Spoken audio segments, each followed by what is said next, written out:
नमस्ते। आज के इस नए विश्लेषण में आपका बहुत बहुत स्वागत है।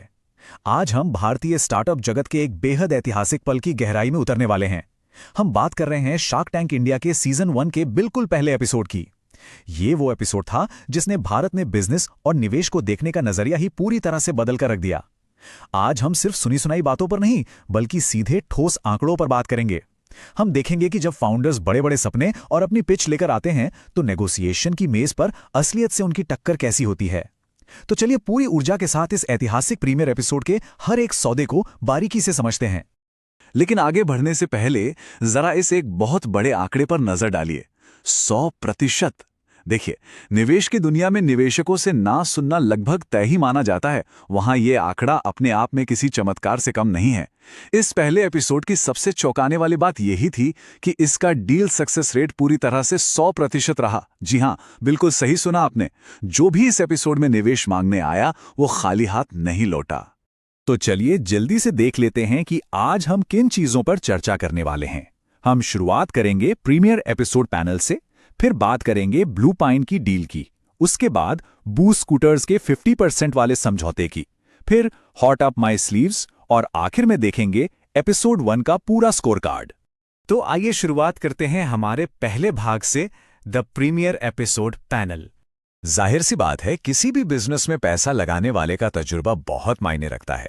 इस ऐतिहासिक पैनल में ये 5 दिग्गज शार्क मौजूद थे: अश्नीर ग्रोवर, अमन गुप्ता, अनुपम मित्तल, नमिता थापर और विनीता सिंह।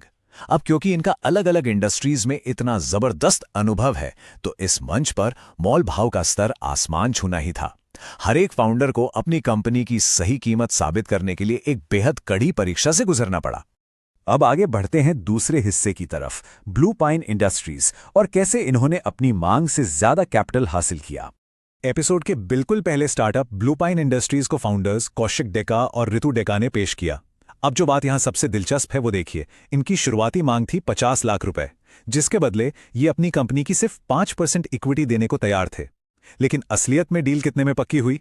75 लाख रुपए में। ये उन बहुत ही दुर्लभ मामलों में से एक है जहां फाउंडर्स को उनकी मांगी गई रकम से ज्यादा पैसा मिला, लेकिन इसके बदले उन्हें 5% की बजाय अपनी कंपनी की 16% इक्विटी अश्नीर ग्रोवर और अमन गुप्ता को देनी पड़ी। यानी पूंजी तो 25 लाख ज्यादा मिल गई, लेकिन 11% एक्स्ट्रा हिस्सेदारी भी निवेशकों के पास चली गई। चलिए अब आते हैं तीसरे भाग पर, बूस्ट स्कूटर्स और उनका 50% का ऐतिहासिक समझौता। यश कोटक, राकेश चौधरी और निखिल कृष्णन के स्टार्टअप बूस्ट स्कूटर्स का मामला हर फाउंडर के लिए एक बहुत बड़ा सबक है। इस भारी भरकम फासले को देखिए।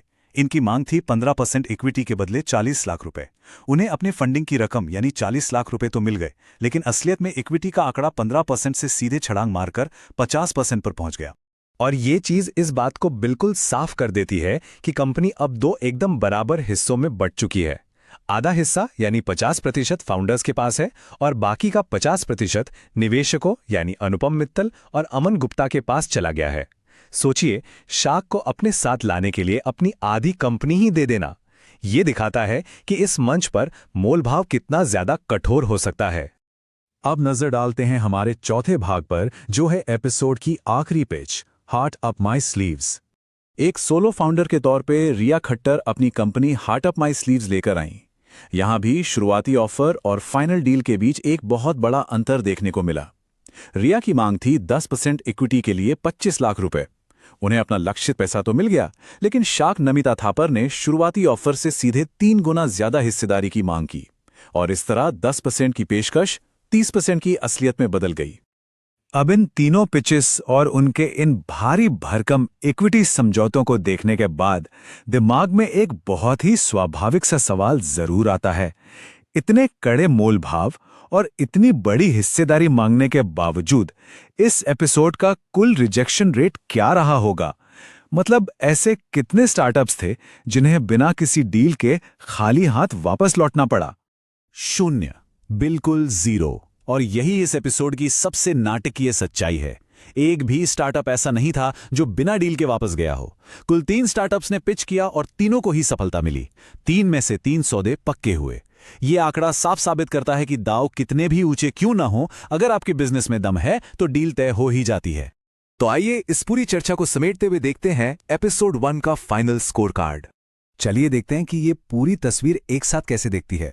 कुल 3 स्टार्टअप्स और 3 सफल सौदे। ब्लू पाइन ने 5% के बदले 50 लाख मांगे थे, लेकिन अशनीर और अमन से 16% पे 75 लाख लिए। बू स्कूटर्स ने 15% के लिए 40 लाख का प्रस्ताव रखा था, लेकिन अनुपम और अमन को अपनी आधी कंपनी यानी 50% दे दी। और हार्ट अप माय स्लीव्स ने 10% पे 25 लाख मांगे और नमिता के साथ 30% पर डील पक्की की। आप देख सकते हैं कि हर बार बिना किसी अपवाद के फाउंडर्स को अपनी शुरुआती योजना से कहीं ज्यादा बड़ी इक्विटी का त्याग करना ही पड़ा। इस पूरे विश्लेषण को देखने के बाद मैं आपको एक बहुत ही अहम सवाल के साथ छोड़ना चाहता हूं। ये तो एकदम स्पष्ट है कि इन तीनों स्टार्टअप्स ने निवेश और शार्क की मेंटरशिप पाने के लिए अपनी कंपनी का एक बहुत बड़ा हिस्सा दांव पर लगा दिया। लेकिन बड़ा सवाल यह है, आखिर किस बिंदु पर आकर जो कैपिटल हासिल किया गया है उसकी कीमत उस शार्क के द्वारा लाई गई वैल्यू से ज्यादा भारी हो जाती है? क्या 50% या 30% इक्विटी दे देना लंबे समय में वाकई फायदेमंद साबित होता है? ये एक ऐसा सवाल है जिस पर बिजनेस को समझने वाले हम सभी को जरूर सोचना चाहिए। आज के इस विश्लेषण में बस इतना ही। इन आंकड़ों पर विचार करना बहुत जरूरी है ताकि हम स्टार्टअप्स की इस अद्भुत दुनिया को और भी गहराई से समझ सकें। जुड़ने के लिए बहुत बहुत धन्यवाद।